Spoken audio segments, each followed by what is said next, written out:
have your fear, which might become reality. And you have Godzilla, which is reality. I'm sick of Godzilla. Wake up, everyone! There are two things you don't know about the Earth. One is me, and the other is Godzilla. We're safe enough. No human being can understand that. The monsters on Monster Island can understand it.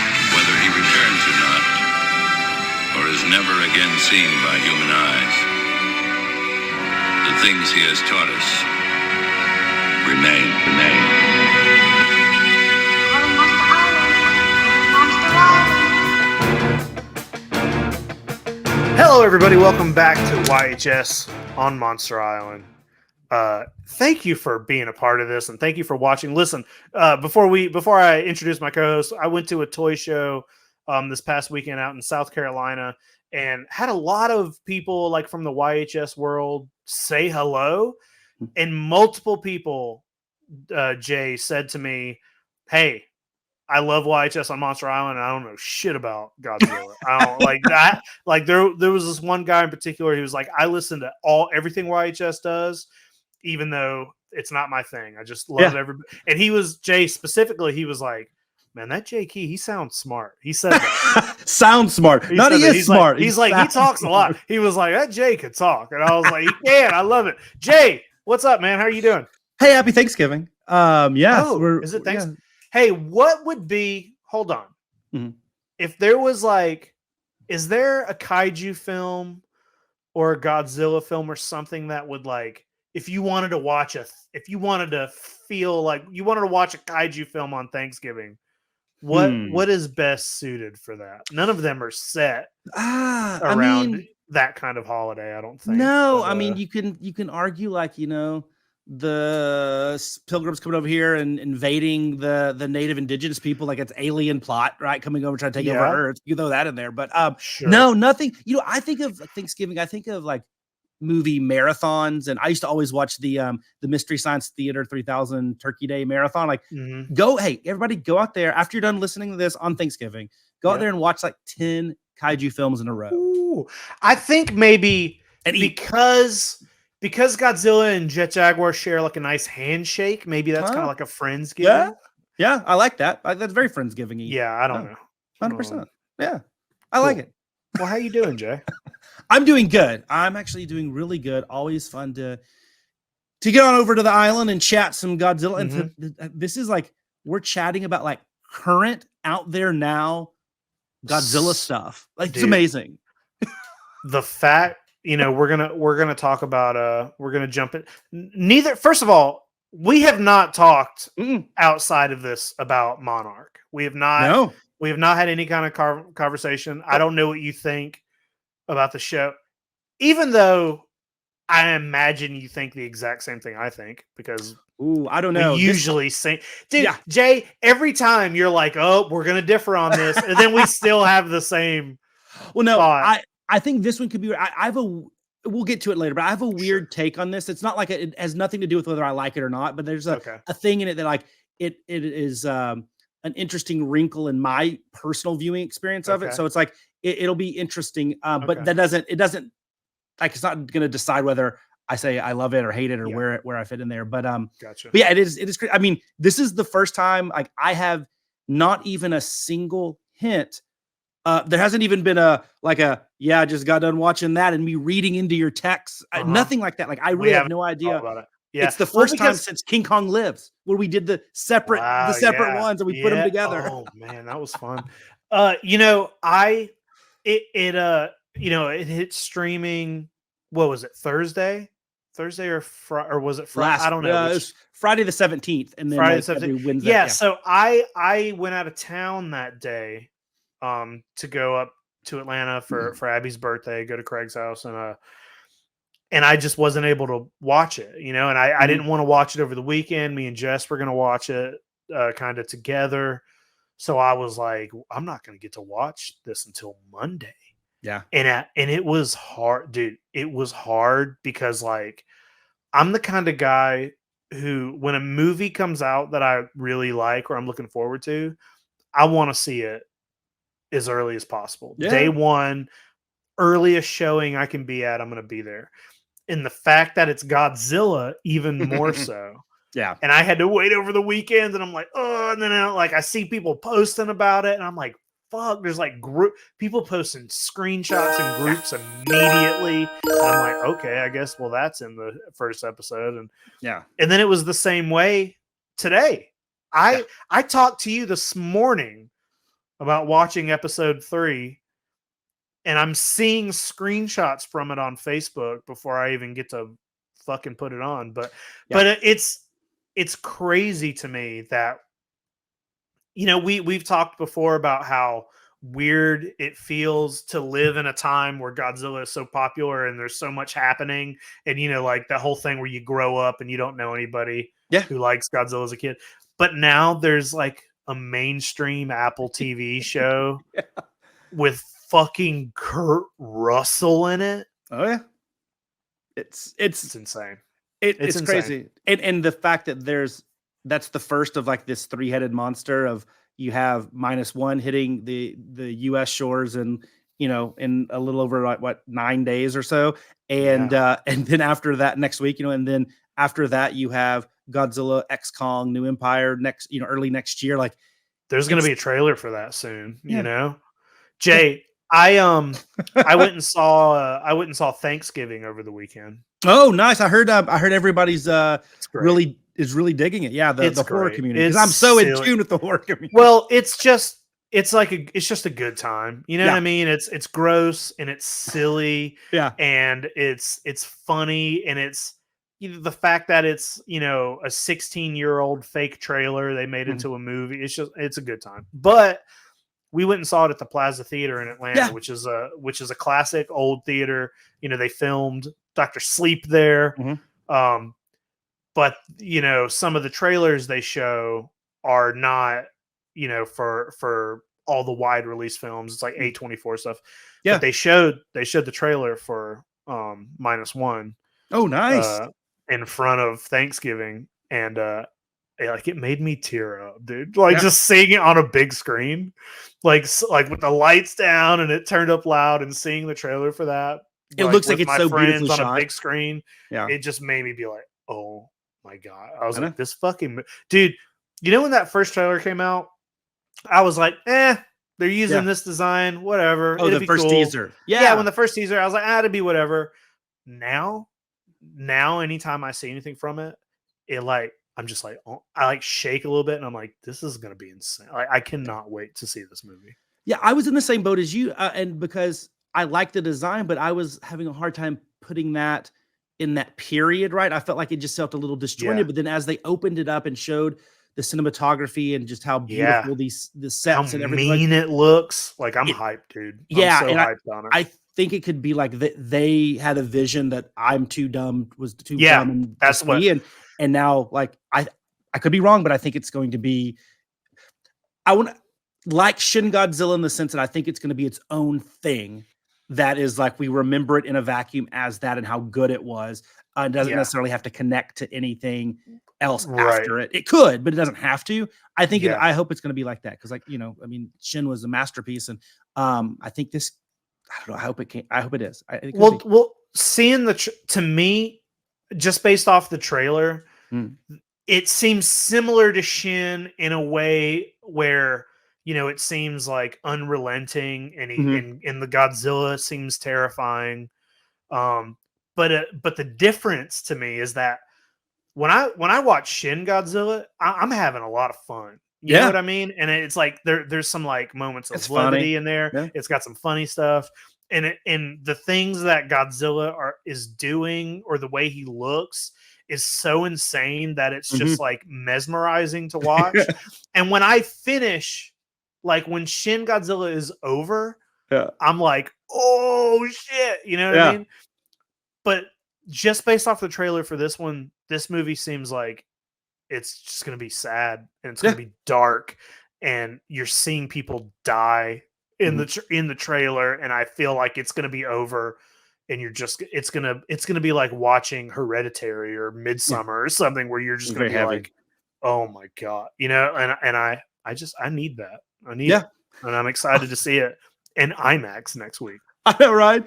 I think it's going to be this is too simplified, so please, guys, don't judge me, but I think it's going to be along the lines of if 54 was made into a modern movie, like the not the storyline, but the tone and the feel, the theme, but then made in the 2023, not in 1954, and that has that. There's power there, so I agree. We're on the same page. I think that's what we're doing, and you know what? They could pull the rug out from under us, and it could in a good or a different or a way, whether we're not even expecting. Great, we don't know. Yeah, but I just feel that's what it's going to be based on like kind of the. It's Mechagodzilla the whole time. If it burns off and there's Mechagodzilla, that would be freaking amazing. What a total like just swerve they would pull on everybody, and like nobody has any clue. It's like that never happens. No. It's Gamera, but if Gamera shows up in this one, that'd be like, hey, surprise! Finally,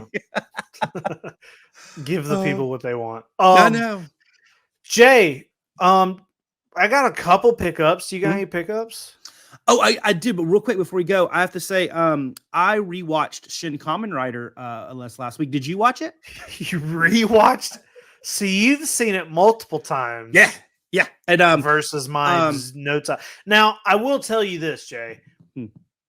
I didn't watch it, but it has been on my mind. It should. There was a time earlier today where I thought I might have been able to sneak it into. What my plan was to try to sneak it in today. Yeah. And then when you asked me that question, be like, yeah, motherfucker, I did watch Shin Kamen Rider. But I didn't get to. I don't know. Maybe for Thanksgiving. I don't know. All I can say is this: I rewatch it and I go, I want to watch this through the lens of Jacob Walsh, because I keep on hyping and I'm like, I think this is like a perfect movie for you. I think you're just gonna dig it. I think you're gonna love it. But then I was like, you know what? I'm gonna sit down and like, it's been a while since it came out. Like, I want to see it. Does that still hold true? So I'm putting on my my Jacob Walsh mask and I'm looking at them like within 5 minutes. And this is nothing to the storyline, but like there's like he punches a guy and like blood spurts all over the screen. I'm like, this is perfect. And it's just this movie is so bizarre and weird.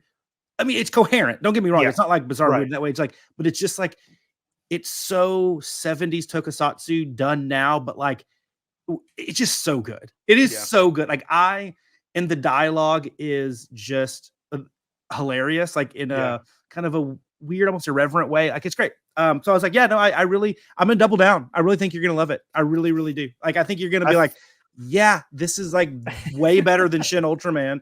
And like in the same conversation as Shin Godzilla. Like, I mean, like it's like definitely in there. So that's what I watched. I feel bad, but I'll get to it. Hey, it's free on Prime. That's the best part. I know. Yeah. I know. But it's good. Cool. That it? Anything else other than what we're going to talk about?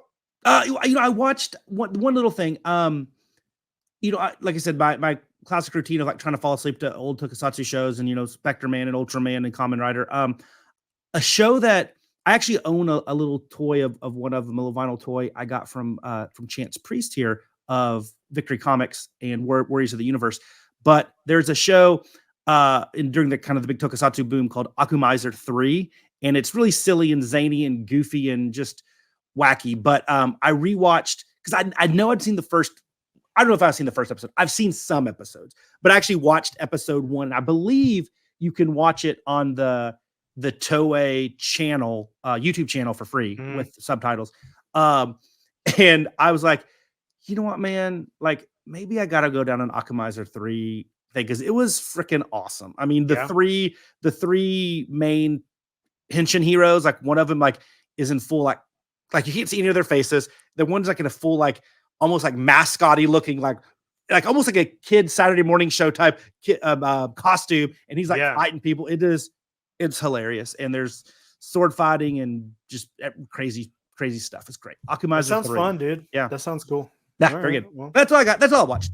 Cool. Well, I didn't watch anything again. I'm on a bad dude. I'm having a bad kaiju run with my watching. I haven't been able to watch nothing new anyway. Yeah. I'm not.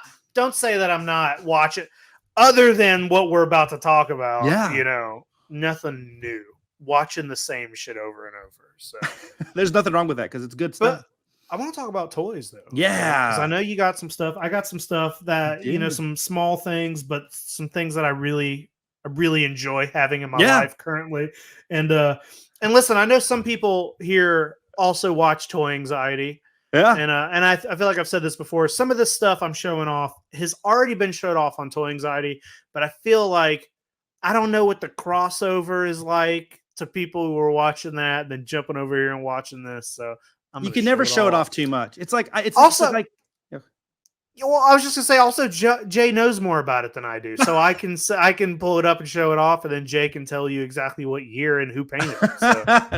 No, I was gonna say like it's like when when people have a post in one Godzilla Facebook group and that exact same post shows up in all the other Facebook groups. It's like that. Like this, but this is like you're actually putting in the work to talk about it twice, and it's two very different audiences, I believe. Yeah. So.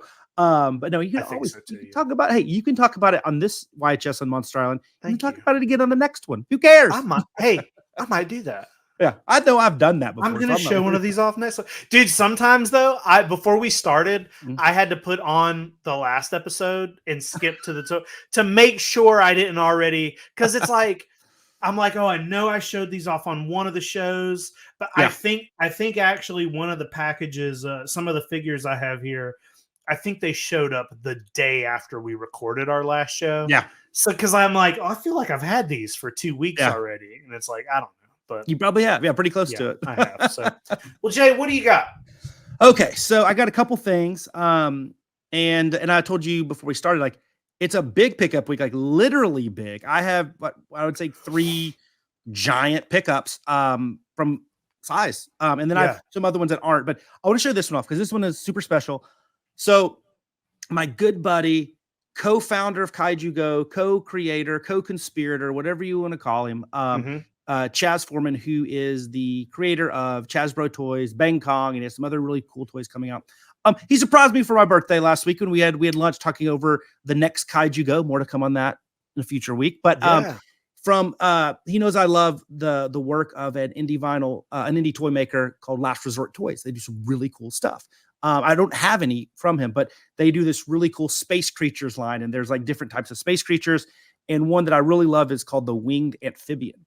And so he got a blank from Last Resort Toys, and then he painted it because I love Chaz's. Oh shit, that's cool. He does some really cool paint jobs, and I think with Bang Kong we saw a lot more like the rustic paint stuff because it fits with the little idol of Bang Kong. But this one he did more of a classic kind of Sofubi paint job. And it's freaking stunning. Like he did a great job. So here he is, the winged amphibian from Last Resort Toys. God. And then Chaz did this like awesome green. So it's a so you can tell here it's almost like a yellowy orange base, like I don't even know, like a peachy type base. And then it's the greens and some reds. And then like the outlining on the face there is just gorgeous because the base vinyl comes through. And then there's just a little almost like I don't know, like a little sheen to it here with the silver lines and stuff. But Chaz did a wonderful job. So this is awesome. I have this in a very, very important Detolf square. That's a cool toy, man. It's a great, such a Last Resort is great. Such a weird little sculpt. I love that. Yeah, 100%. But it's super cool. The next thing is from Marmot. I got some Parababies here. I love their Parababy line, but a little bit different. These are from Spectre Man. I love him. Collecting a lot of Spectre Man lately. So I got Midoron, the like kind of dinosaur-esque, like a sauropod with some Anguirus horns. What are you talking about? That's the dragon from fucking oh man, what's the old Harryhausen where he's fighting the Cyclops? Oh, for Seventh Voyage, yeah. That looks like Seventh Voyage, yeah. It kind of does, yeah. But this is the one from the Spectre Man opening where it's like when he gets thrown off the mountain, it's just like it's obviously a model, and he goes. But I love him. He's great from one of the early episodes. But it comes with a 2-pack. This is not why I got it. I love this guy. All right. I got it because the greatest villain of all time is in it. We got a Dr. Gory. Ooh, that is cool. Yeah, I love the Dr. Gory as a Parababy is amazing.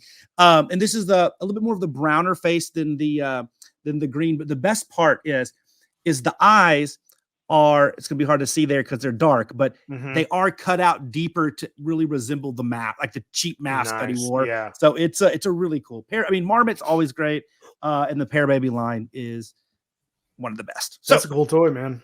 those are my small pickups in size. Okay. So here are my 3 big ones, and I'm going to go in increasing order by size. Oh So my God. starting I'm excited. from Marusan 450. Those are big, and this is the smallest of the 450 is a big figure. Yeah. So they've just started redoing some of the old classic Marusan Baragon sculpts, but doing them in a 450. And I got this one because it is inspired by one of the original paint apps, the colorways of that original 67 Marusan. So it's translucent orange with a metallic green 450 Baragon Holy with some shit. silver, a little silver spray in there as well too for good measure. But this is translucent orange. So I love this guy. So I mean, he's a big dude. Look at that. I mean, he's a big guy. He's 12, 13 inches tall. Those, let me tell you. So those two colors together, they're like, they almost feel like colors that should not be paired together. Oh yeah. And it's like it's like it creates some sort of visual staticky like 3D effect on. It's like you look at it and its power is the fact that its colors are clashing so much that it makes your eyes go like, puts you in a trance. It's awesome. Dude, It's almost no, go ahead. I was saying when you see like orange and green, I know this is technically like a metallic teal almost, but yeah. When you see them together, it honestly, like, it's almost been like adopted like by Sofubi. It's almost like a Sofubi, classic Sofubi. You see so much orange and green together, and the vintage stuff. I saw like a vintage, like red and black Baragon this weekend, and it made me think of you. And I picked up a toy from the toy show, and the guy had a couple others, and I was like looking at him, and I was like, oh, but he had a Baragon, and I was like, will this be my first Baragon Sofubi? Until I saw the price. And I was like, I will put him down. Not today, but this guy just came out. Better. This guy just but came that's out. Better. He's cheap. Yeah. He's a lot less expensive. Yeah, this is pretty cool. Okay. So this next one, I think you're going to like this next one. Okay. A little bit bigger.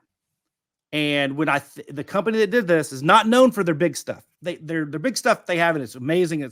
It's hard to find, harder to find, but they're known for their small things, and that's US Toys. Oh boy. So we know they're 3-inch the building box. We know shampoos like that 5-6 inch, but they do have the giant series.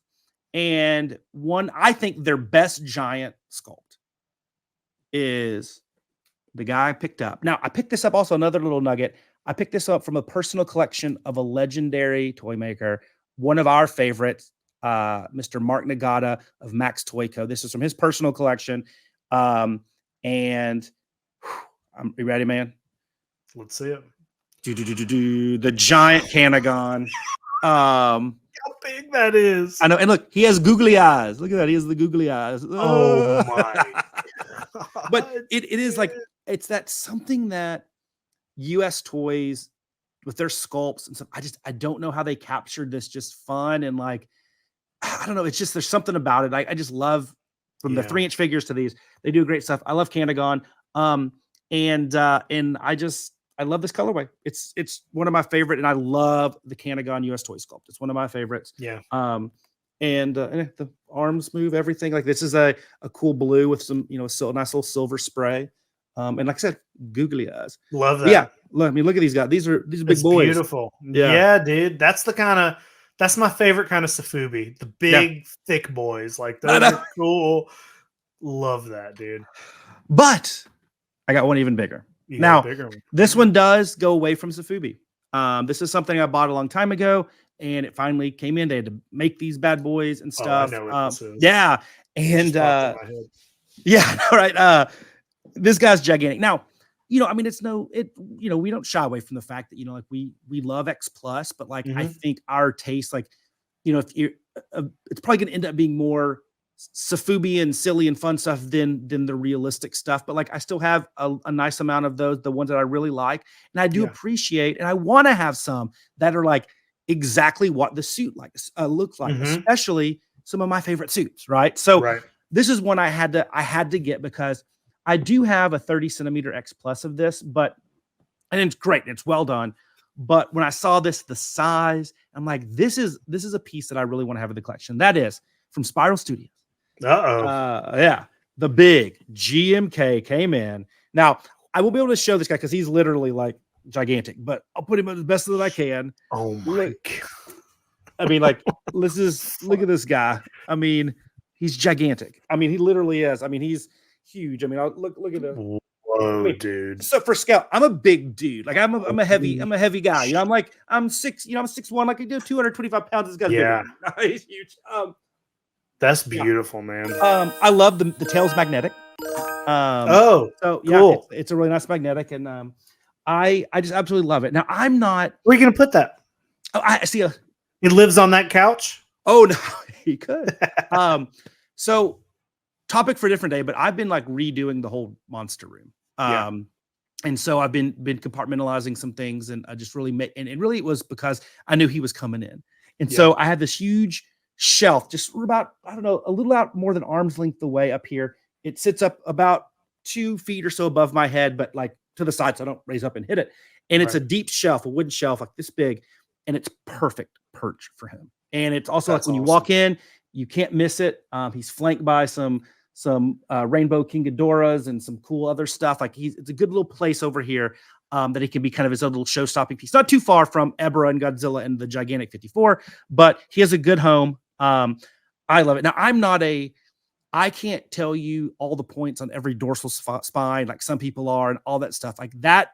I don't care about that level of detail. I just like look at this and I'm like, I absolutely love it. Now, I don't think I'm going to go and start changing out and going back the other way to detail this, but like, I'm so happy I have this. Cause like, I want to have a really good, realistic looking GMK. Cause I love the film. I love that design.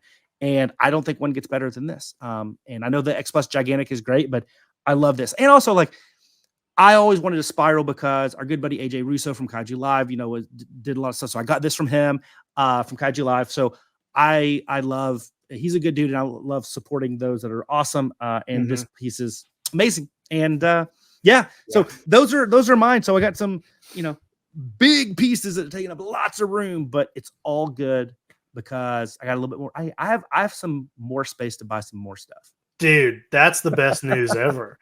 That's what I need to do. I need to get in. I've been kind of neglecting this room a little bit because it's in like a weird state.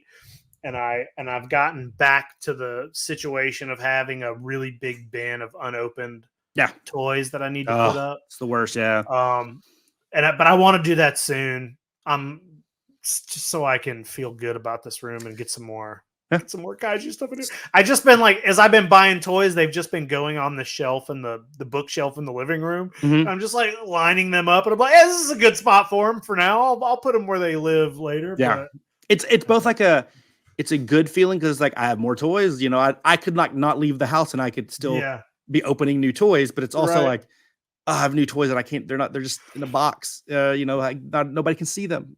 So I feel your pain, man. Yeah, I'm finally got everything off my floor. Everything's in a pretty good place, to be honest with you. Like I feel like the room maybe it's close to its final evolution. I have it. I know that because like I have like gaps, right? Like I have like this only a landscape print, you know, by Tom Whalen can go there, right? Because like I'm saving it for like the, you know, whatever, like or you know, something like that. And I have a couple like detolfs and like some of my higher end Sofubi detolfs. Like okay, like I have nothing in that one, but like I mean, I'm gonna keep collecting the, you know, my top 10 list, right? Like there's room to grow, and I now have some open, like all my 450s are up here. It's like, oh man, I can put like 3 or 4 more 450s up there. You know, like there's good stuff. And I just feel like by the time I get to that point, like there'll be some other things that I can get rid of. Cause I will tell you, I'm thinking about selling something, not for space, just because like I don't get as much love out of them. I'm thinking of selling all my X Plus D for reals. Oh yeah. I don't have a ton, but I mean, I can see that because like they're cool and they're fun and everything, but like those are space killers. I think they gotta. Yeah, I get that. They took up a shelf. I actually had to move their shelf just so his head wouldn't hit it. So the GMK's head wouldn't hit it. So there'll be a few things. And you know, I mean, when you have you know, the 8989s take up a lot of room. Yeah, they do. Yep. You sent me a little video of that, and it was like kind of mind blowing. Like, holy fuck! I want to go back to the first episode. I really want to go back to the first episode. I get the first one just to see. I'm like, hey, I might get another one of these. It's been a fun ride. It has been. It's good. Well, that's all right. What other I mean, do they have any what other Godzilla sculpt do they do? They do a lot. So they just actually, funny you mentioned, it's not in our news, but they just released the first of their Godzilla 2000 sculpts. So Marusan's going to be doing a Godzilla 2000. Holy shit! Yeah, so they 2000 2000s next. No. Or 22,000. You can get 0. No, the last two numbers. What about the 0, 90? They got 95s. You can get 95, They 95s. They do have 95s. They do have 95s. And they have 54s, and they have 72s, and they have they have a little bit of everything. Yeah. I could definitely do it. I don't want to though, because the 89 is perfect. It's the perfect Marusan sculpt, I think. Yeah. There's a reason. Right. There's a reason, and I love these guys together. And it's the one they made the most of. And it still takes like 3 years to get 89 of them. So, yes, I'm close though. Yeah. I just want to hear somebody have to explain to a normal human being who doesn't know anything about Sofubi why you would buy 89 of something. Of anything. Someone's like, and how much are they? Yeah, no. And you're like, Irrelevant. Shut the fuck up. That's how much they are. How about man? I know you got some. That's cool it. Stuff. That's all you got. Well, you got all. That's you all got I all, got. You got some cool stuff there, man. Well, listen. The first thing I'll show off, I can see it in your room right now from here. Uh-oh. You got something in your room. That is the first thing I'm going to show off. Yes, yeah. It's this guy. Yeah, I got a big Boji. Now this is a different paint job than yours. Yes, but this is all he had. Got this from Michael Morse, and dude, these are cool, man. I remember when you showed this off, I was like, oh, that's really cute, and then it kind of just entered like the back of my mind. And then, I see people tag him and stuff, and I'm like, oh, I really want to get one of those masks. I want to get one of these. And he kind of tricked me. This is what happened. I mean, he didn't trick me, but I've been like kind of itching to buy this guy for a little bit, but just not pulling the trigger on it. And God damn it, I was just like on Instagram, and Michael made a post saying like, hey, I'm going to close my shop for a little bit because I'm going to be out of town. So he's like, if you want anything from my shop, you got to buy it by tomorrow. And it worked. I was like, I better buy it now, because who knows when he's going to open his shop back Sneaky up. marketing. It's open now already. So, but I was like, let me go buy it. So I bought this guy. But that's not all. I picked up a couple other things. I love the big Boji. It's awesome. It's awesome. It fits right in with the kind of stuff I love. Yeah. Oh yeah. I did pick up a little mask. I picked up a little minion mask. The minion. Yeah. Do you know what? Do you know what toy it's going to go on yet? No, I don't. I've been trying, dude. I've literally been like putting it on different toys to see what looks the best. Yeah.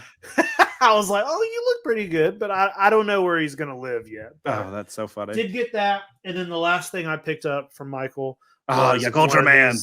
Yeah. And these are cool. And as soon as this came in, I was like, well, I want other colors. He does these. He's got like a pink glitter on his site right now, which I think I'll also probably grab.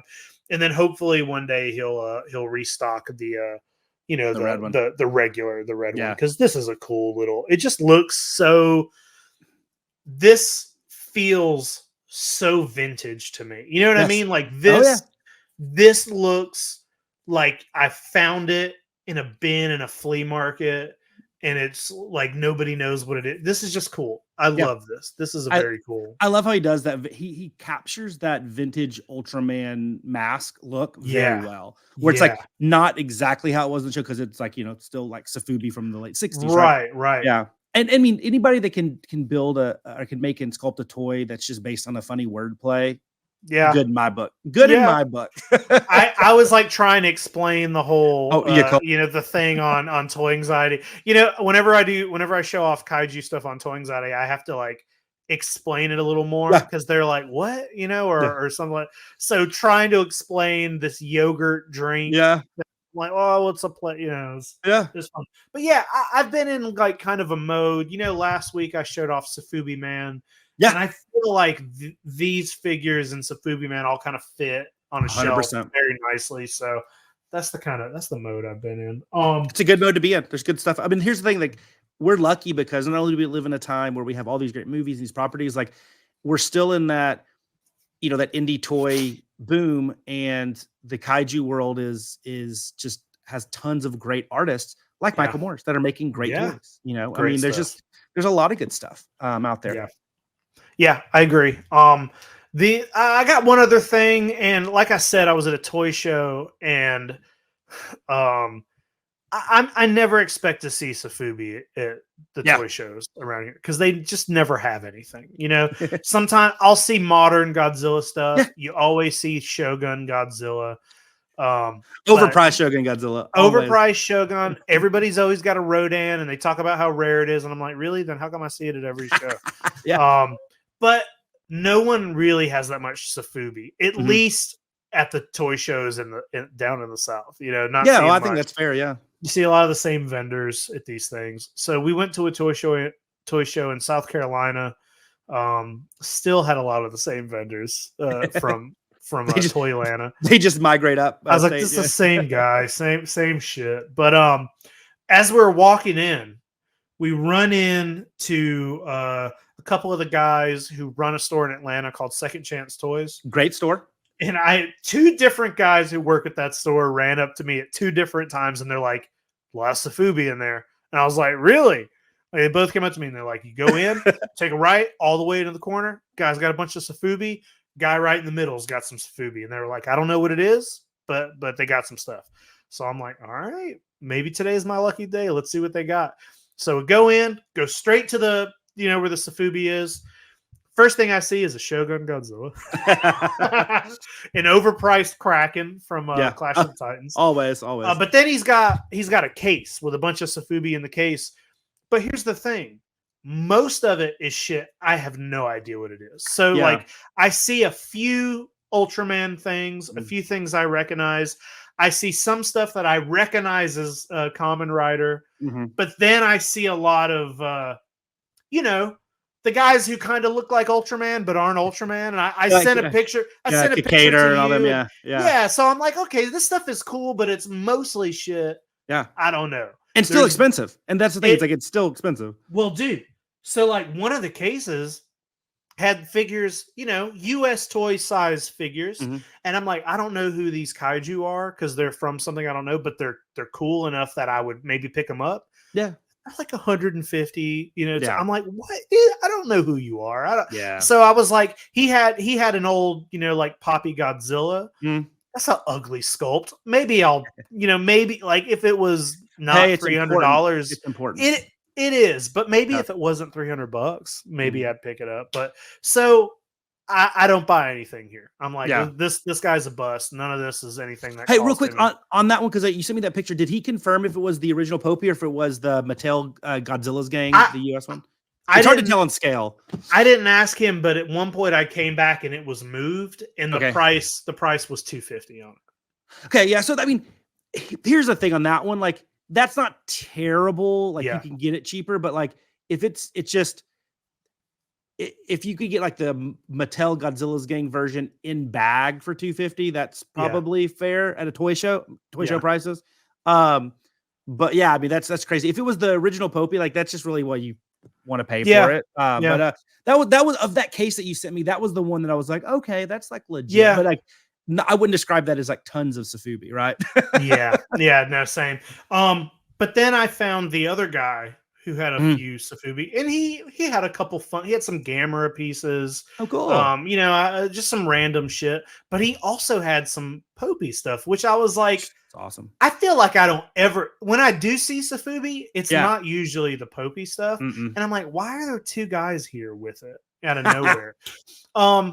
He had a mix, some random stuff. Yeah. Some kaiju I didn't recognize. Some I did. The prices seemed all over the place because there were some. I mean, there was a little guy who was like this big who looked like a Yeti, and he was $350. Might have been a woo, yeah. I was like, what the fuck is? Let me put that down. Yeah. But the thing I bought, which was pretty reasonably priced, I thought, was this guy. That's awesome. And I love this. This is such a cool little sculpt. It's a great color too. Yeah, I love this little guy. I mean, Gigan's one of my favorite guys anyway. Yeah. So this little weird dude The price was nice and sweet. I was honestly surprised at the price. I was like, oh, I was like, for this seems like I'm stealing it from you. So I bought it. This is the only thing I even bought at the toy show. Was this Really? Yeah, only thing. But yeah, I love this little guy. I love that guy. I got to get one little piece. I was leaving the show with more than this, but yeah, but if you come out with like a late 70s Japanese Sofubi of Gigan, like I don't know. I think that's look, and hey, we don't have to have this conversation because you guys did a awesome job on Toy Anxiety this week talking about this, but like, yeah, toy shows are in a rough spot, not like financially, but like as like I don't even like going to them anymore, the local ones. And I'm not going there thinking I'm going to find, oh my gosh, I'm going to find US toys and all this. Sure. No. Like if I go to a G Fest or a Kaiju convention, of course, but like, I'm just like, I want like cool, wacky stuff, vintage stuff. And it's so bad now. And the pricing is nuts. Like it's insane. I mean, just talking to somebody that, believe me, I've times like I've been overpriced too. Like I get it, but it's just so bad. But like coming out of it and saying like, hey, I got a decently priced, like I said, late 70s pieces to Fubi. That's pretty good, dude. It's better than I've ever done. I feel like at toy shows, things shouldn't be overpriced at a toy. Like the point of a toy show, it should be lower. The point of a toy show is like a bunch of like-minded people.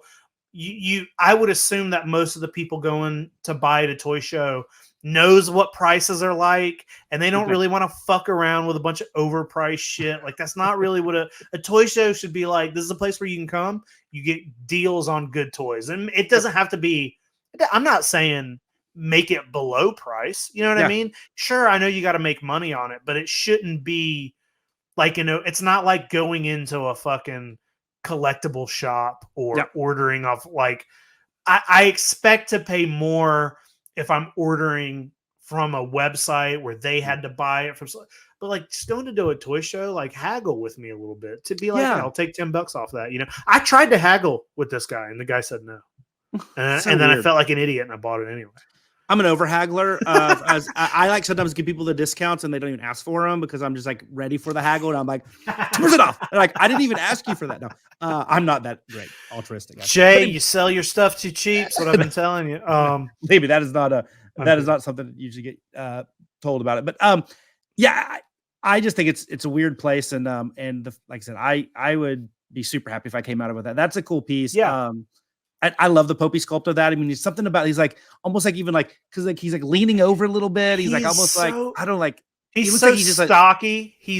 Look how short his legs are. Yeah. It's very, and his wings are just like pointed down. His chest is out. It is. Well, it's a very good sculpt. The Godzilla, the Kingsaurus Godzilla, Popey, like it's same way he's kind of lunging forward. And short legs. Like this guy had the Godzilla as well. So I'm like, there's two of these at the show for some reason. Yeah. Oh, they're not like super rare. They're just like, I mean, they're anything from the as we get older and the time, the arrow of time points in but one direction.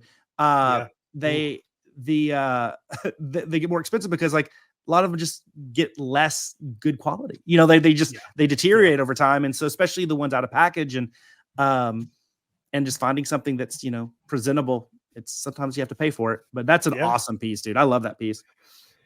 Yeah. I'm excited about it. Well, shoot, dude, should we hit we got some news or? Yeah, not a ton. I mean, I know a lot of stuff has happened. I mean, we had Wonder Toy Convention, all this stuff, but the one I wanted to talk about, because I felt like there's some really cool stuff. And it might be a lot of like, oh my gosh, that looks cool. It's not like anything necessarily that's like game changer, but it's really cool is coming up weekend, Tsuburaya Con. So that is one that is just so cool. And let me share the slides here. Perfect. Okay, so we had a lot of our vendors that we know and love, the Marusans, the US Toys, Yamamark, One Up, you name it. They're all there. And then a couple, I don't want to say newer ones, not new in the scene, but like ones we don't talk about a ton on here. So let me go through some of these awesome showings by some of these great companies. Okay. So I think One Up, who has been doing a lot of really good stuff at a lot of the big shows. We talk about One Up a lot. whether it's Godzilla or the Tsuburaya license. But their partnership approach, kind of like Metacom, right? In Vinyl Wars, they'd be Metacom and Marmot, Metacom and, Sovi Life. One Up had a couple great partnerships on this one with Sun Guts, with Rampage Toys, with Kaiju. There's a lot of these cool smaller companies that they're working with, and they produce some really awesome stuff. I want to highlight a couple of these because there's so many, and some of them also were at Wonder Toy Convention. Not all of these were exclusive, but I gotta showcase the Sun Guts Factory partnership. They did this electric lime green Busca, eaten as rice. It's so good, and it is amazing. They did another colorway of King Joe. They've done a few of these. This one is like an Astro Pop. I mean, like, those like suckers that are like the yellow and blue and green and red. Yeah, like the rocket. And they did this one with Kaiju. A lot of these are partnership with Kaiju, an indie toy maker in Japan. And then the Rampage Toys, they did another wave of their Ultramans, which I love. Their kind of stockier built Ultraman. He's really cool. They're really great in person. They did a glow in the dark one, did some other ones. So those are some of the big highlights. But they did Zeton, they did Belial, they did Canagon, they did a couple different Baltons. But Baltons look good. The Baltons colorways are great. And the one that I don't have blown up on here, but on the top row, that like just lemony, citrusy, translucent yellow Canagon was a showstopper. I thought One Up just delivered at Tsuburaya Con. And I think that their year is stacking up to be like, we got to talk about them when we talk about top Kaiju lines in 2023. Yeah, they're in the running for sure. I mean, remember a couple shows ago, we talked about their Hedera that they did with a little animated, the animated Hedera with it. Like, I mean, their yellow King Ghidorah looks great. I don't know. Anyway, but I thought they were kind of the winners of Tsuburaya Con in the sense that they brought a lot of cool stuff to the table. Yeah, for sure. Yeah, love it. Okay, after One Up, let's talk U.S. toys. So this guy right here, they've released a new gold one of him. And so it's the same sculpt, the giant. This guy is expensive. Don't get me wrong. I mean, they don't. That's what I was just saying. I saw the price. I was like, yeah. I mean, he's expensive. But it's a limited release, very rare. They're not going to make a lot of these. Hand painted by Tamasan, and it's great. And he has googly eyes. No, I'm getting ahead of you here. But are all of these other ones all shampoo bottle? Yes. So you have the Canagon giant, and then everything to the right are going to be the new shampoo bottle. So you have the Ultraman, you have the Gomez, the Busca, you have the Pagos, and the Garamon. And those two are glow in the dark. So I'm gonna need your help, Jay. I know. A couple of these. I know. I want to get a couple for sure. I know these come out this weekend, so you got some time on these. But they do great stuff. The two different poses of the Busca. The Gomez is obviously a classic one for him, and the kind of the kneeling Ultraman about to shoot out a Specium Ray there. Yeah, the Ultraman. I love that. The Ultraman and the Pigmon or Garamon or whatever you want to call it. Like those are going to be musts in this household. Can you imagine, man, if you were there in Japan for this and any of the U.S. toys shows that they do over there, and they're doing shampoo bottles, and you can just pay $50 to $60 there. You don't have to worry about shipping. You don't have to worry about just get international tax, and just get it. Believe me, I'll give you $50 and you just hand it to me. Yeah, dude. And honestly, he'll be like, sure. Hey, saying that about any Sofubi seems fucking insane. Yeah. $50. That's it. Yeah. I mean, these 6.5 inches tall. I mean, they're that's what I'm saying. Yeah, they're very cool. I want those. But that's not all. US Toys is like, hey, we're not even talking about our bread and butter here, man. We got our building box series. Look at this. Look at this lineup. Now, this got me super jazzed. Oh, look at the sitting Canagon. I know. Yeah. I mean, like, you pay that $25 for that. That's it. Fuck, not over here. No. I mean, that's a $75 piece over here. Believe me, I know. I sell them on that. But the one thing the Zarab is new. The Alien Zarab is new up there in the left corner. But you know me, man. I love Siabozu. He's one of my favorite Ultra monsters. And just seeing him there kicking, and then the kind of the sitting one. Yeah. Though I'm getting those. I mean, when those come available, I absolutely love those. And then the Jamila, the Duraco, the Alien Bell, the King Joe, all of them. The Balton too. Like, they're all so good. And I love the building box series, the pillbox series, whatever you want to call it. Like they are awesome. But that Cibozu is a must-have for me. Like that is when I see that available, I will be getting that guy. Yeah, both hoses. Dude, US Toys is one. It's just every time I see a US toy, I just think about how like slacking I am in the US Toys department because it's one of my it's one of my favorite. Like the sculpts of all of them, just in general. It's just like it hits everything that I love, and it's hard to like. There's so many of them that it gets daunting, and it's like. But these are great, dude. Those bright pink Kenagongs are awesome. They do stand out. I love. What's that guy's name on the bottom left? I always forget his name, but I love him. The green, the Ragon. Ragon, yeah, he's great.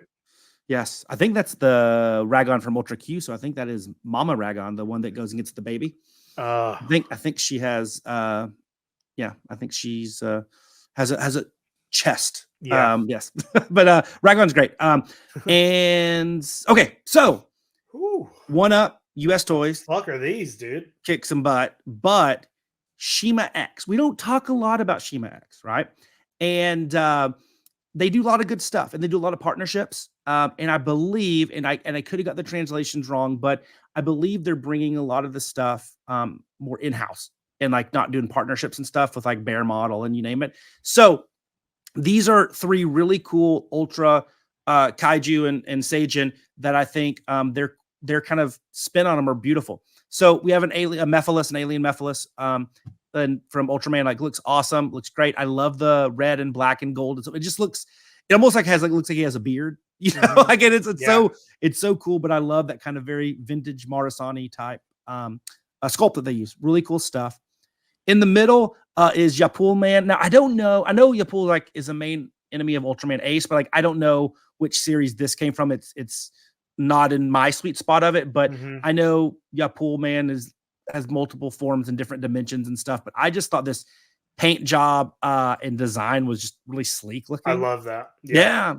The next one I do love from Ultra 7, Alien Wild. Now this is the wacky guy that kind of controlled the nurse, the alien. So I absolutely love Alien Wild, and this design of it is really cool. I mean, it looks like the cheap man in the suit, like the show. Absolutely love that one. So I thought Shima X did a really good job bringing some cool stuff that once again we don't talk about as much on the show, but very worthy of. I mean, I don't think I've ever seen Yapul Man in my life, but it looks great. Like, yeah. It looks cool.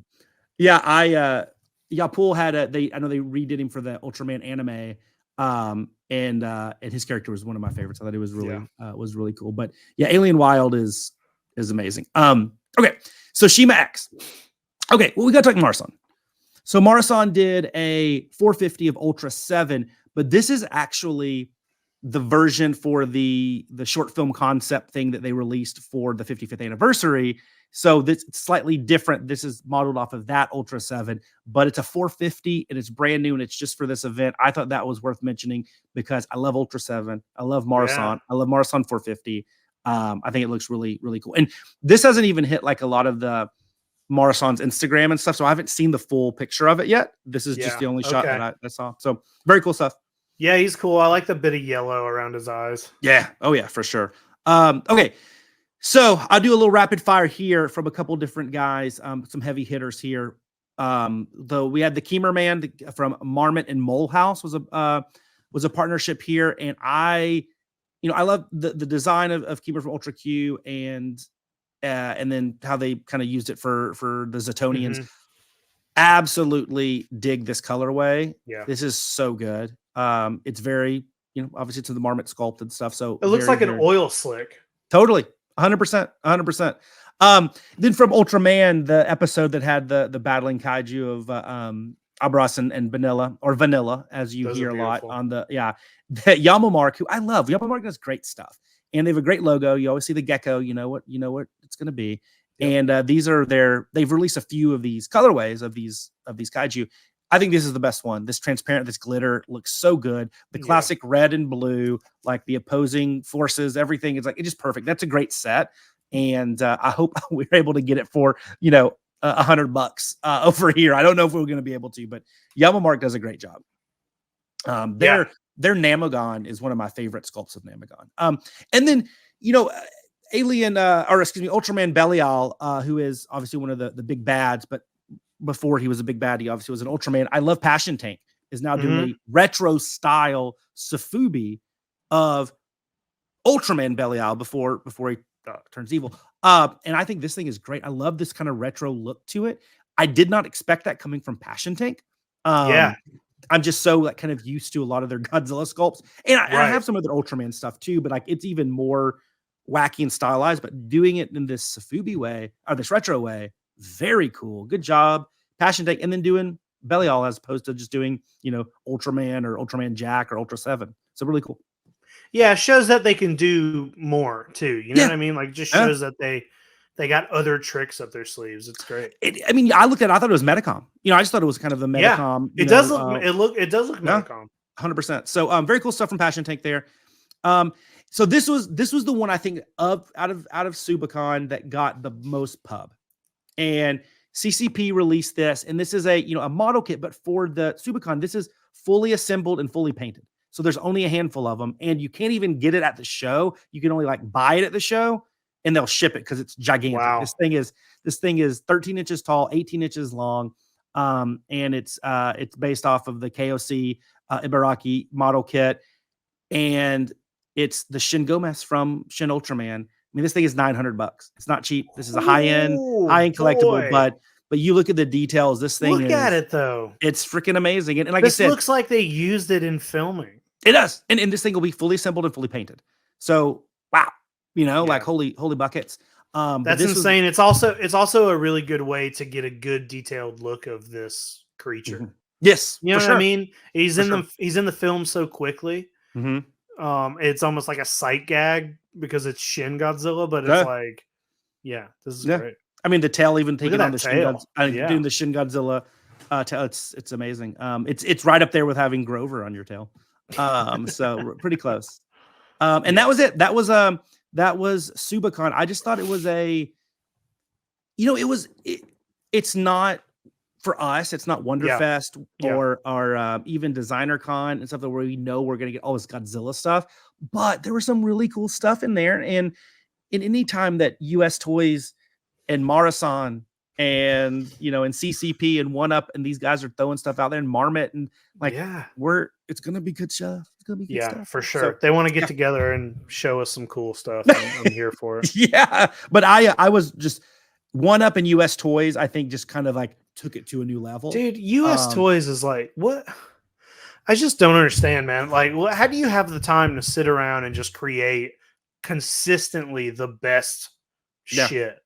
Just don't get it. It's awesome. It was funny at G Fest. We had Marusan was there, M1 and US Toys, and I think a lot of people flocked to Marusan. Marusan's been doing the tour. They the name recognition. Kamanaga, you see his face out there. I mean, everybody. He was doing a panel. Everybody's going there getting their Marusan stuff. M1, it was the last time they were. They had the Nakajima license. It's going away. It's the last time they can do them. So that was the hit there, and he had the really.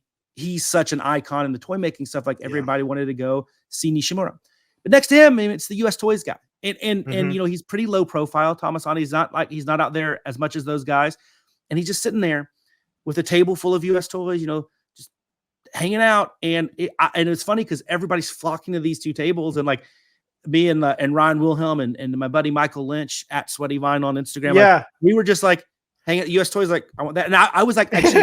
I asked them, can you guys go get me whatever antlers they have, get me an antler. And they came back I had this Gilala. Give me the Gilala. I mean, I'm freaking out. And I'm not even a big US Toys collector because I'm scared of US Toys going down that rabbit hole because you want to display 60 of them, you know, and they're so you good. Can't just get two. I know. And, but it was just, that stuff is so good. And in person, it just was cool seeing in person. Not only the guy painting every one of these and creating them, but literally hundreds of building box US Toys just sitting there. I'm just this is one of the greatest things I've ever seen at any toy show ever, bar none. So love those guys. Awesome, dude. That's awesome. listen, is that all we got for toy news? That's all we got, dude. I mean, that's all we're going to talk about. That's all we're going to. Hey, we're an hour in. We're going to talk about this fucking show. Hey, we had a lot of toy talk today. We had a lot of toys to talk about. That's fine. I'm not complaining. I'm just saying. I want to talk about Kurt Russell. Cool. So listen, Monarch Legacy. Is it Legacy? Legacy of Monsters is out. First 3 episodes. 3rd episode came out today. Yeah. This is so crazy. I feel like it kind of snuck up on me. It was just like, oh, that comes out next week, and now it's out, and we've watched it. And we get to sit here and see what we think for the first time. Yeah. I don't even know who should start here, Jay. I don't know what we should do. You can start, dude. You can start. All right. Well, we'll say this is what the movie should be. I feel like I mean, it's clearly a show. You can tell that the budget is a little smaller, which, whatever.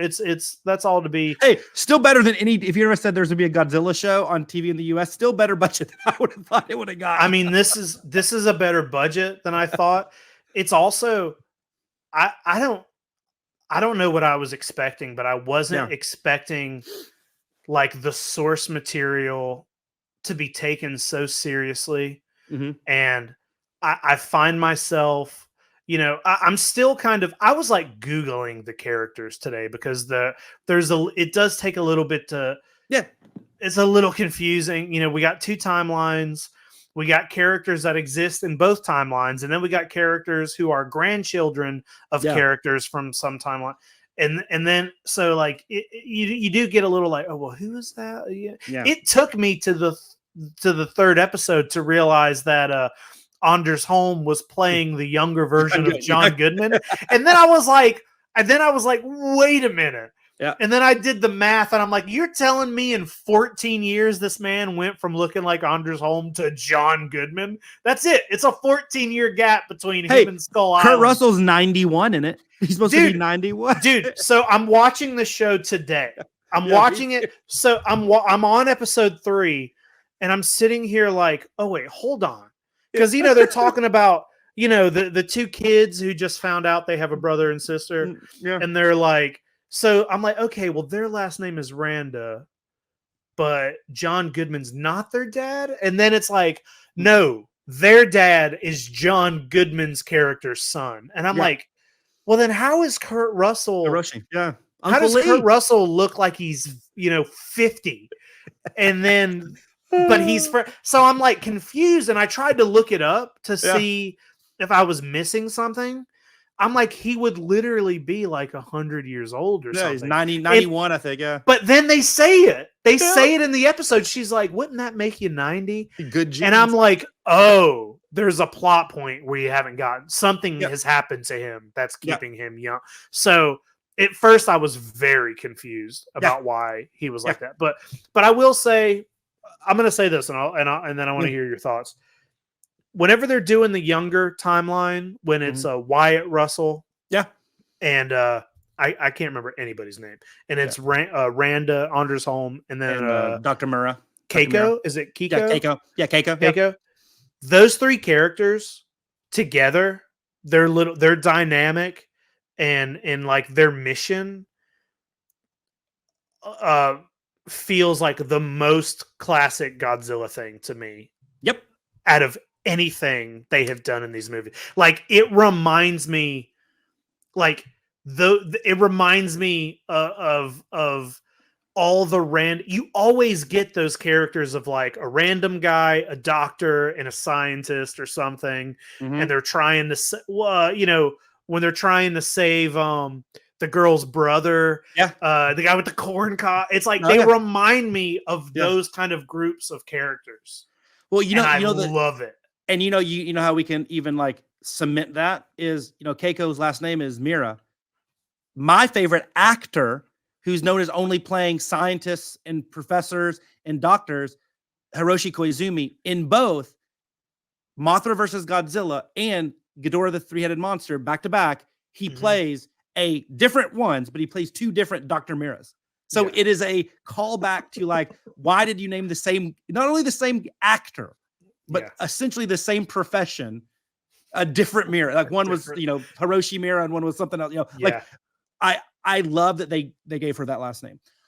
But yes, that timeline, like the older timeline, the true origins of Monarch and that whole thing is so far through 3 episodes, in my opinion, the far superior story. I get more jazzed when they're back there. I wish it was just that. And the modern one. I don't mind the other stuff. I don't mind the flash forward. It's got the flash forward has Kurt Russell, and he's great in it. He's awesome. I love hearing good. It's like just hearing him talk about Monarch like that line where he's like you can swallow down that Monarch bullshit. I was like, this is the best fucking thing ever. It's great, but just like the way those 3 characters kind of come together and they're discovering things and they basically create Monarch and they're they're gonna they try to save Godzilla from the bomb in the 3rd episode. I was like, this is all awesome. And it's also really cool to see all of this action from the other side. Dude, hey, first episode when you see her in the school bus. We gotta talk about that in a second. That's dude. When all those kids die, I was like, oh, this is the best thing I've ever seen. They just killed a bunch of kids. Like the school bus falls. I was like, what? They're just showing us like they've established Godzilla as a good guy in this universe. We know that in the movie was before he's really established but he is established as a hero. And in the first episode, they're gonna show us like, a school bus full of kids. I love it. I think that so we'll talk about that in a second because that is the one thing I want to is like I'm jumping around. Sorry. No. But that one I can talk for a bit on. But I feel like so we had 2014, which I know you love 2014, and it's a great film. It's we hear this term a lot, grounded, right?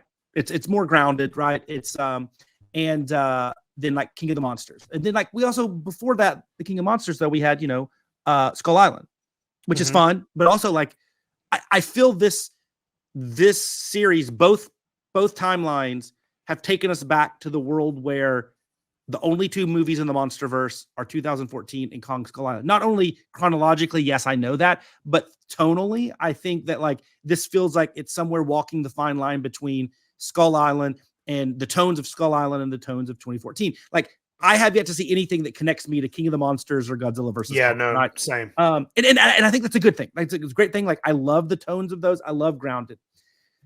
And overall, I think it's great. Kurt Russell's my favorite actors of all time. I love just seeing him in the stuff. His stuff is great. I'm going to give that storyline some more time to mature and see. I thought, I'm not like, nothing's bad. It's just like it is. So the school bus scene. So I have issues with that. Not and this is not issues as in it's a negative thing. This is, and I'm gonna take you back to something I know that will probably give you some PTSD, and I know that, but I'm gonna actually tie this to Jurassic World: Fallen Kingdom. Okay. So that film, I think, just is a bad film regardless. But let's just say we're watching it in person for the first time, and we don't know it's a bad film yet. And remember the Brachiosaurus scene, the just really sad scene where they're driving out of the boat and the Brachiosaurus is just left there to die, and you just see it wailing as it burns to death. Okay. They're trying to give us a really sad emotion there. They're just trying to make us feel like this is a big, important moment. This has gravitas. It's important. You need to be sad. And they did that. I think that moment, it's almost they were too good at it and the film didn't deserve it because the film wasn't good enough to hold up to that. Okay. And like the whole time, and as I'm watching it, this is a Jay thing, as I'm watching this, 20 minutes later, they're in the mansion, they're doing whatever dumb shit they're doing in that film. I'm just thinking like, you still think about the Brachiosaurus, right? I'm like, that's so sad. And like, it didn't feel like, it felt like it was like, okay, silly fun, they're sad, but then like, oh wow, this got real heavy. Yeah. And then back to stupid shit, right? Yeah. So I think that they were, if in a vacuum, make moviegoer feel something, that scene did. Everything else was garbage, right? So going back to the school bus scene, I I want them to be grounded and I want them to show tragedy. And I go back to 54, right? We see, we don't see the kids die, but in 1954, closest you can, like the kids are about to be crushed by a building, right? With the mom going back to see dad. In that movie, it works because that whole film is heavy, right? And I feel like it doesn't, I forget about that, but it's in the back of my head saying, we're sad. This is big. This is important. Godzilla is a destructive force and it fits. For this one, they're trying to do that, but I feel like that is to show a school bus of kids dying and Godzilla obviously being that. Yes, like you want to show that he is destructive and killing stuff, but I feel they haven't. After that, like it's just been like scenes in a where it's just generic destruction and brutality. Like it was such a specific thing.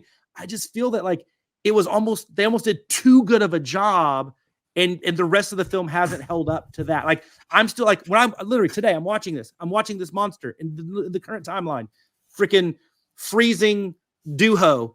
And I'm thinking like, there's that bus scene, like whatever. Like, and now nothing else is like I don't feel like, okay, cool. They're dead. Neat. Whatever. Like they haven't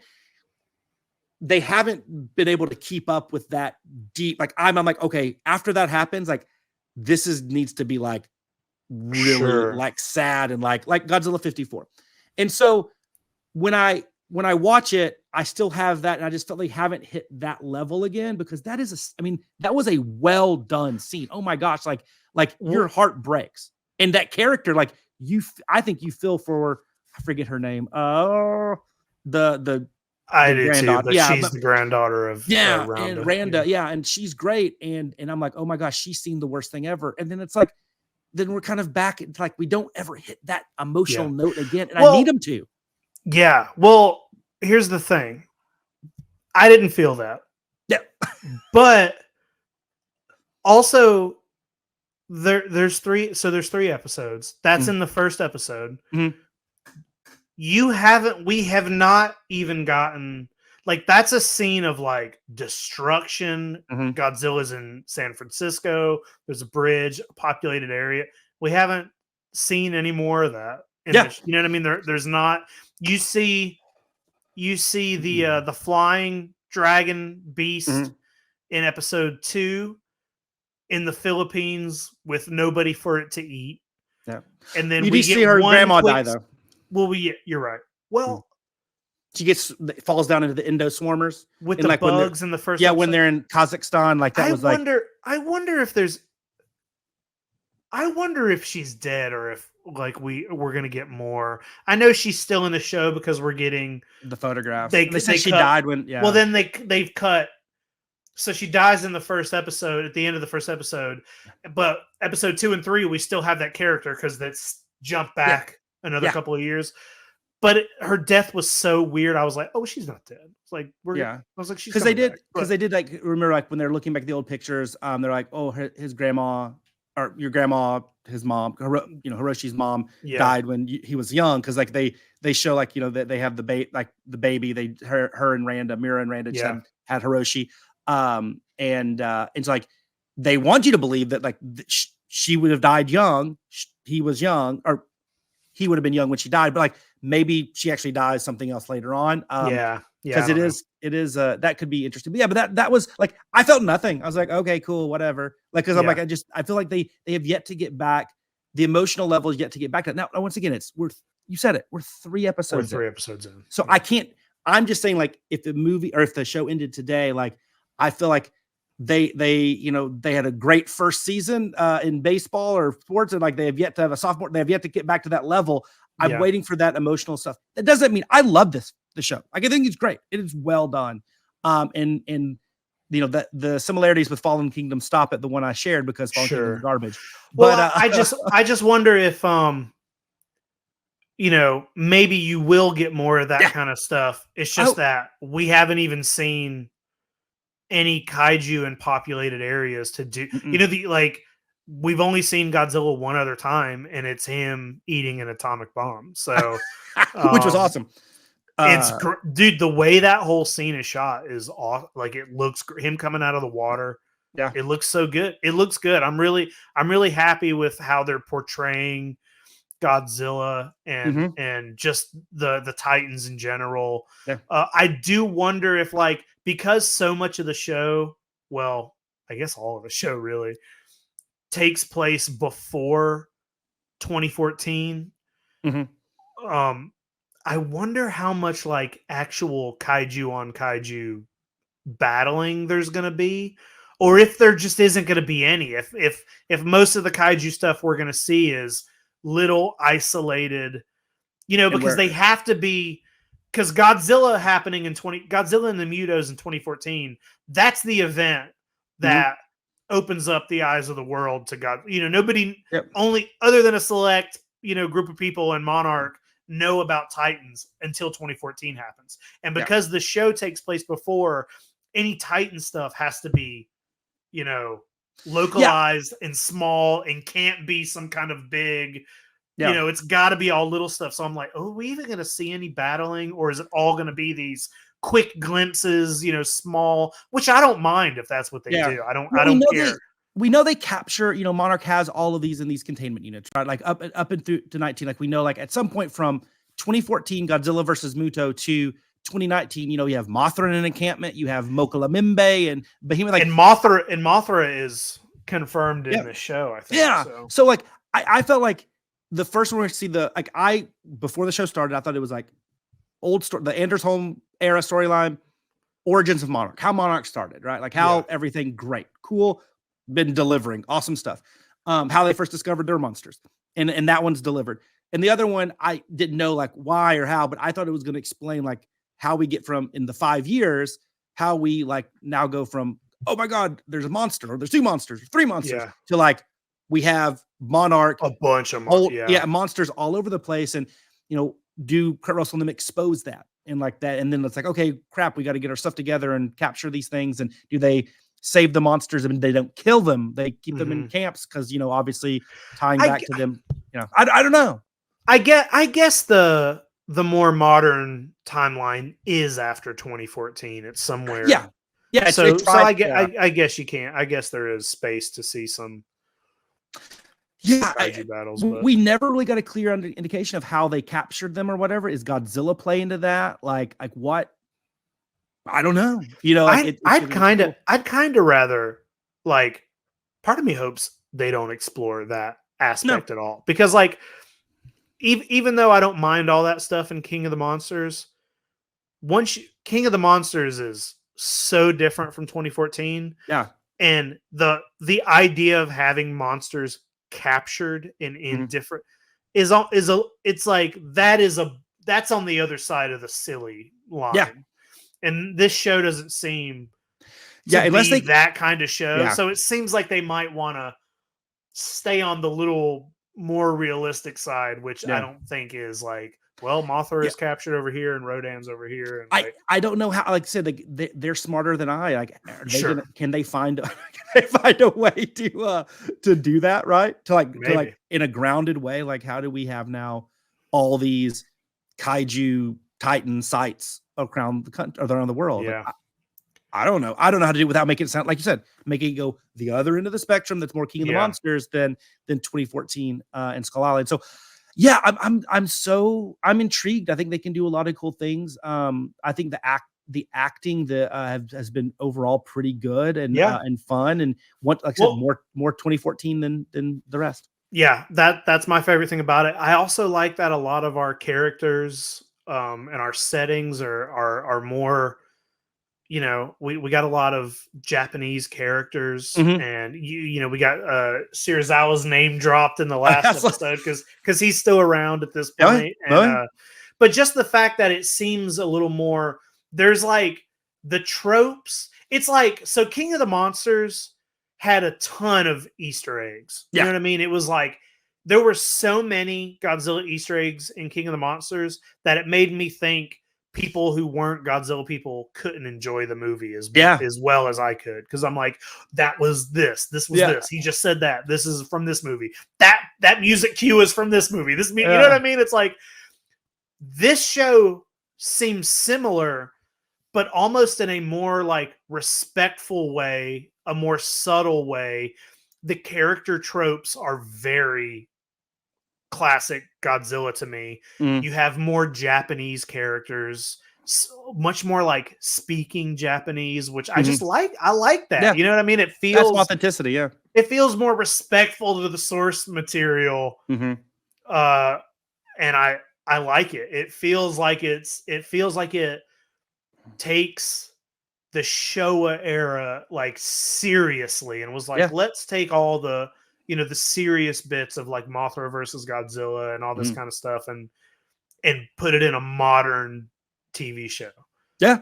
And I like that about it a lot. Yeah, they're doing great stuff. I'm really excited to see how it goes. And I think they've done a really good job. I don't want to say course correcting the MonsterVerse by any means. Yeah. That's not the goal, but like they've done a good job of expanding, I think, what we really liked from those early releases and what is missing in the last few, as fun as they are, as much as we like them or not. Like it's just, it seems like a little bit more around that. But hey, I did have one question. I was actually curious your thoughts on this. I almost texted you this today. This was the one, and this was not storyline based, but I was curious, what did you think of the two kaiju, non-Godzilla kaiju that we've seen from a design everything standpoint? So the bird, the dragon thing, that's fine. Like I feel like it's really hard for flying kaiju unless you got something that's like Megalon or Gigan where it's just super out there and just happens to have wings. Yeah.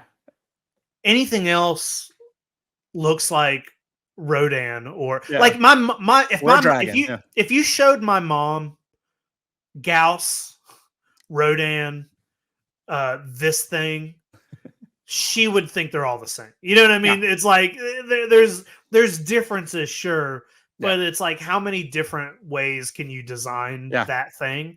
So I'm like, oh, whatever, it's fine for this. The snow creature, like looked like a mole, kind of like a mole or something. Yeah. I loved that. Yeah, I thought it was cool. I was like, I had to like look at it because its skin is super weird, like the way its scales are. I was like, oh, it almost looks like it's made of a tire, and they cut a tire. It's like rubber. Yes. But I liked his cool. Sucking in the moisture of the air or something to freeze. Like I liked that. His mouth just looks interesting. Yeah. I like that a lot. I wonder, I mentioned this on another episode. Whenever the trailer came out and we talked about, there's like a shot in the trailer of the eggs. Oh yeah. And I was like, well, I think those are Muto eggs because in the original script, the Mutos are insectoid. Yeah. When they're, so I still wonder if those are a bunch of Mutos, but they seem small for something that becomes really big. But those were gross, and those reminded me of Peter Jackson's King Kong, the big insects. But I think it's all been fine, so far. I mean, if I had to say one was the worst, I think it's the flying thing. But he's barely in it, and it's a quick thing, so it doesn't bother me. I think Godzilla looks awesome. The couple times we've seen him, he looks just as good as he does in the movies. So yeah, dude, I don't know, man. Overall, I think it's all been pretty good. Yeah, I think the snow monster guy's great. I think I also think like your first monster that you see, it chronologically for the characters, because they see the dragon guy first, right? Well, it's gotta be. It can't be something. It can't be like. Yeah. You can't see King Ghidorah first, right? Like, you're right. You can't see Gigan first. It's gotta be like the most generic. I mean, if dragon, if Gorosaurus would have ran out there, I'd been like, totally cool, man. Totally cool. Varad, awesome. Yep. Anguirus, who's just like, all right. Makes total sense. But like, freaking Godzilla comes out, blowing radiation. It's like, no, that's too much. Sure. So that one didn't bother me. It's almost like, it's just a thing. But the first, like, obviously the frozen snow mole monster, like totally, like, I think that one is cool and unique and different. It's not like we like, oh, that has parts of this and that. Like, no, like it's like unique. And I'm glad that they're doing that.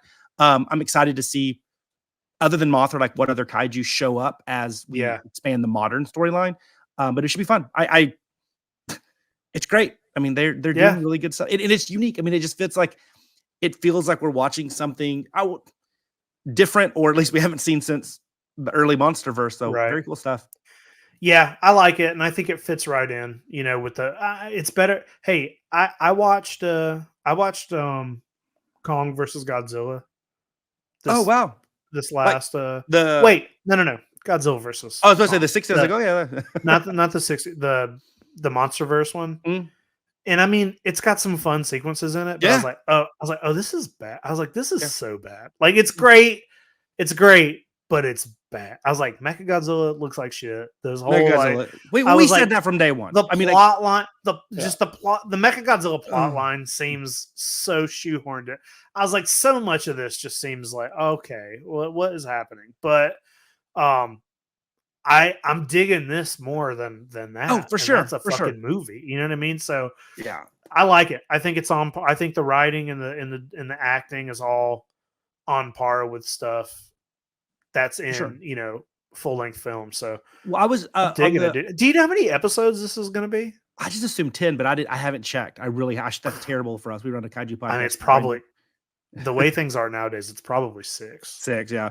Going back to the Godzilla versus Kong, I think I remember like when we first chatted, like I think that we both said like from the day one, like the character storylines are and the Mechagodzilla looks like crap, but I think the Godzilla and Kong together, the visuals of the Hong Kong battle, like when we first see it going back then, pandemic time, like, oh my gosh. And then over time, that's lessened. And the stuff is still shit. So like the gap between make up for the shit is now just smaller.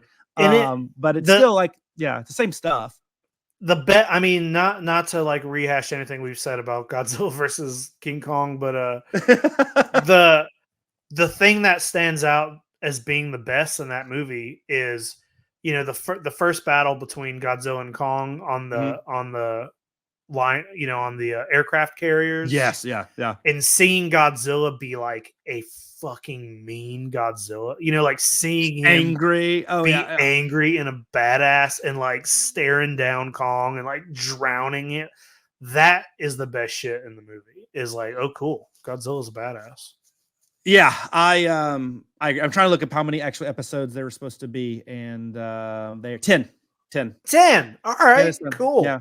That's a good. Hey, for TV nowadays, 10 is a big number. Yeah, like, literally everything's like 6 or 8. So yeah, most people do the BBC 6. But yeah, going back, sorry, I didn't mean to act like I wasn't paying attention. I agree. You're good. Him coming out of the water and that fight scene is not only was it cool, but it was unique. I mean, who would have ever thought we saw King Kong Godzilla fight on an aircraft carrier? Yeah. And that still is, like I said, to me, like I still think the good outweighs the bad. But it's just as I've over time, it's just like I said, it's gone down a little bit. This one will be good. Yeah, no, if you're gonna, it's just that's what I'm comparing this to, because that's the last thing in the MonsterVerse was that, and then this is the next thing that's like, whoa, it's jarring. No. It's jarring. No, man. One more, you forgot one. Skull Island, the animated series. It's canon, dude. Anime. It is, but it doesn't count for me. I mean, it counts, but it doesn't count. Yeah, but your point still stands, even more so, even more jarring from that. Yeah. No, you're right. Hey, it's fine. Well, what you got? Anything else on this? No, man. I'm only 3 episodes in. There's not a lot to say about it. Yeah, well, I'm really jazzed. I mean, when we talk again, we'll have both seen Godzilla -1. We might have to do a special we'll have like 2 more episodes. We'll have like 2 more episodes of this and a whole movie. Yeah, like maybe we don't even do 20. Yeah, maybe we have to do like a special -1, like just quick, like 30-minute something, like even like while you're tattooing somebody, we're just gonna be chatting. Yeah, we'll do that. And they're like, I'm sorry, you said you wanted a butterfly. It's Godzilla -1. I just do the logo, the Godzilla -1 logo. It's like I want a butterfly. I can do Godzilla -1. How about I do a Mothra. I'll just do a Mothra. Yes, I have no idea. But no, I'm excited, dude. It's fun times, and between toys and TV and films, it's just There's a lot of good stuff. Good stuff, man. Go and hug the monster gods that are giving us all this good stuff, man. I agree. Well, shoot, man. We'll call it that for this week. But a lot of big stuff happening. Got the movie coming. More episodes of the show. Gonna unveil some mysteries of Monarch and what's happening here, and I love it. I'm excited that we're doing this. But yeah, you got anything else, Jay? Dr. Gory says bye. All right, well, we'll get the fuck out of here. Bye, guys.